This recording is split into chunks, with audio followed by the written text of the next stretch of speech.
¿Cómo están, amigos de YouTube Politiqueando? Por sugerencia de nuestros seguidores, vamos a iniciar un tema que es realmente importante: golpes de Estado. Los golpes de Estado han sacudido las sociedades, no solamente en el Ecuador, sino en toda América Latina y en el mundo. Pero, ¿cómo se dan estos golpes de Estado? ¿Qué es lo que ha pasado con el Ecuador? ¿Cuántos golpes de Estado hemos tenido? Las circunstancias, los actores, los procesos que se han dado históricamente hablando y, ¿por qué no?, políticamente. Todo eso lo vamos a efectuar aquí.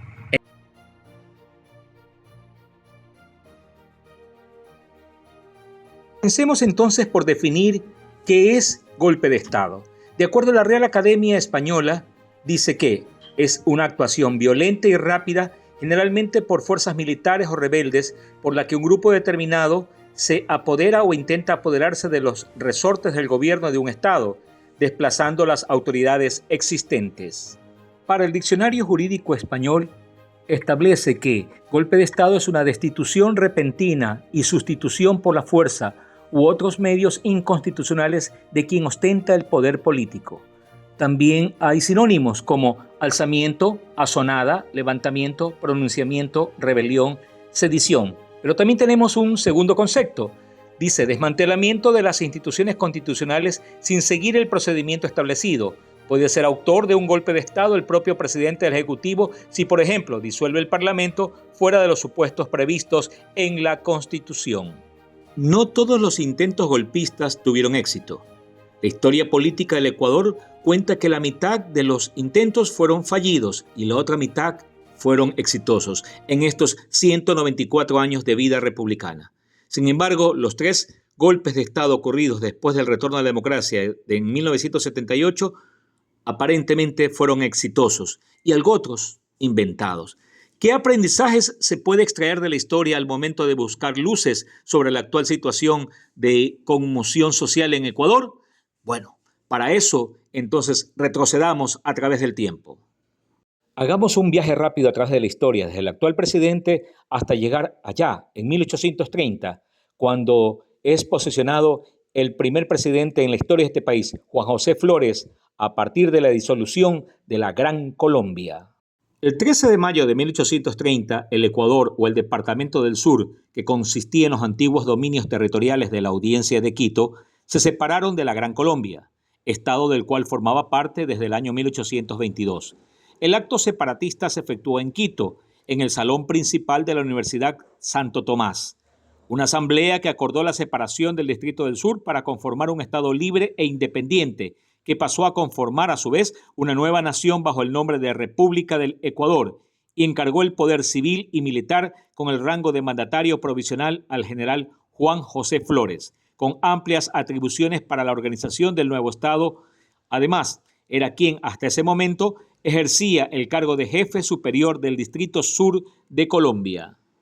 El 14 de agosto de 1830 se reunió en la ciudad de Riobamba la primera constituyente, que dictó la primera carta fundamental de la República del Ecuador.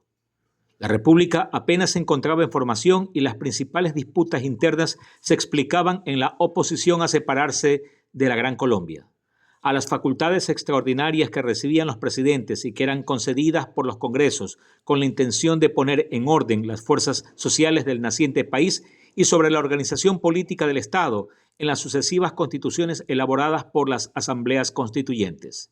Dicho acto no estuvo exento de controversia y esta subió de tono pocos meses después de haberse iniciado la República, cuando el nuevo país sufrió su primer golpe de Estado. Uno de los protagonistas de aquella rebelión militar fue el coronel Manuel León Sierra, un hombre cuya característica más llamativa era la feroz cicatriz que surcaba su rostro. El coronel Manuel León es el personaje desconocido para los ecuatorianos de hoy, pero en el mundillo militar de la época de la Gran Colombia era toda una celebridad. Nacido en Venezuela desde 1817, militaba en los ejércitos de Bolívar. De ahí en adelante participó en gran cantidad de batallas en su patria, en Nueva Granada, en Ecuador y en Perú. Todas ellas le dejaron heridas, por lo que el coronel León era un coleccionista de cicatrices de guerra. En la batalla de Ayacucho, Manuel León recibió un terrible balazo en la cara. El mariscal Antonio José de Sucre creyó que León no sobreviviría, pero se equivocó.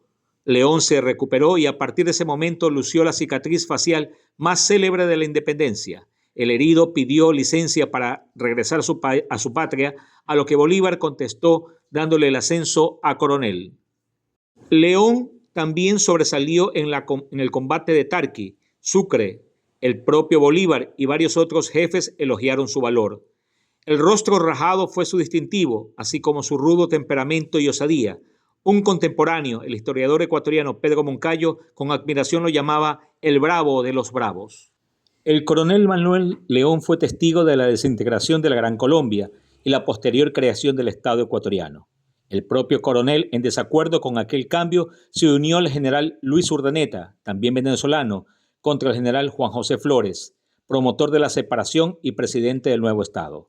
El 23 de noviembre de ese mismo año, de 1830, León y Urdaneta iniciaron el que sería el primero de los 38 aproximadamente golpes de Estado que se han registrado a lo largo de la historia ecuatoriana. León y Urdaneta unieron a su causa a varios jefes de prestigio. Por ejemplo, el general Illingworth era uno de ellos. El objetivo, evitar el desmembramiento gran colombiano y proclamar al libertador Simón Bolívar como líder máximo de la Unión.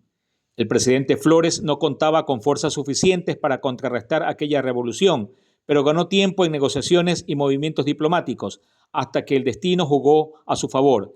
El mes siguiente del alzamiento, esto es en diciembre de 1830, falleció Bolívar y la justificación de los amotinados quedó en la nada. El coronel Manuel León fue expulsado por el gobierno ecuatoriano, pero tomó el barco que lo trasladaba a Panamá y regresó a Ecuador dispuesto a reanudar el alzamiento. Desembarcó en Machala con una veintena de hombres. Allí León fue aprehendido por otro militar olvidado de nuestra historia, el coronel Cayetano Sestaris, un italiano veterano de la campaña del Pichincha que se había quedado a vivir en la que hoy es la capital de la provincia del Oro. El coronel Sestaris, viejo y sin fuerzas que lo respalden, logró convencer solo con la palabra a las tropas que acompañaban al coronel León para que depusieran sus armas. León fue apresado y enviado a la isla Puná junto con otros amotinados.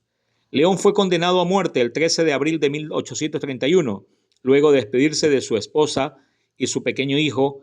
El famoso cara cortada de la independencia fue pasado por las armas. Un testigo presencial anotó que León se mantuvo firme y sereno hasta el final.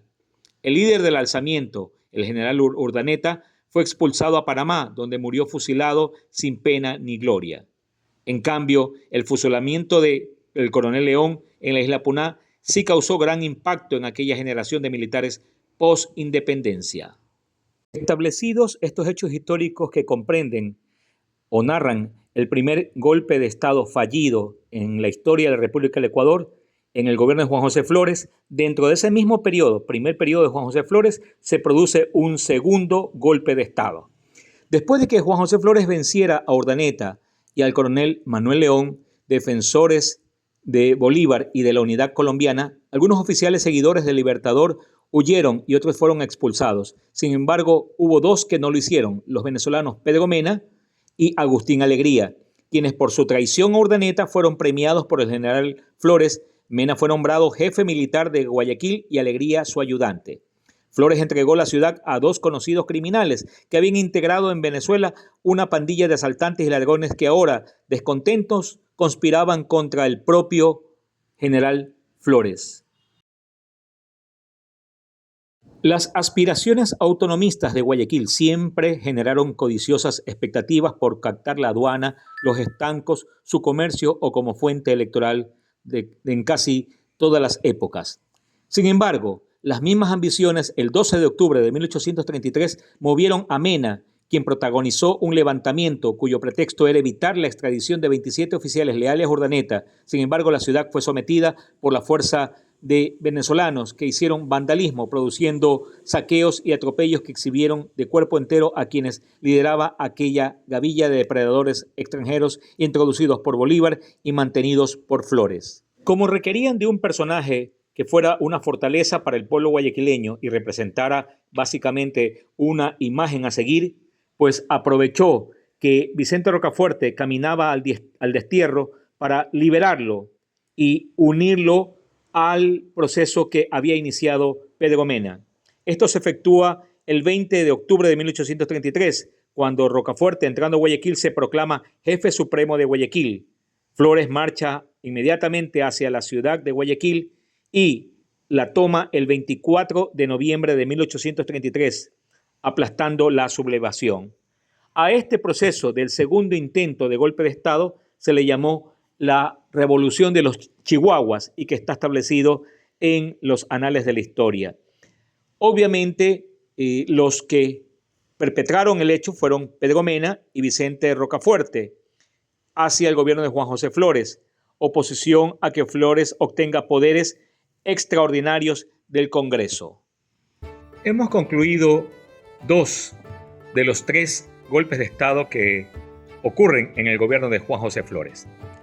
Te invitamos cordialmente a que te suscribas a nuestro canal YouTube Politiqueando, comentes, opines, le des like y pues hagamos de la política y del conocimiento político una forma diferente para contribuir a nuestro país.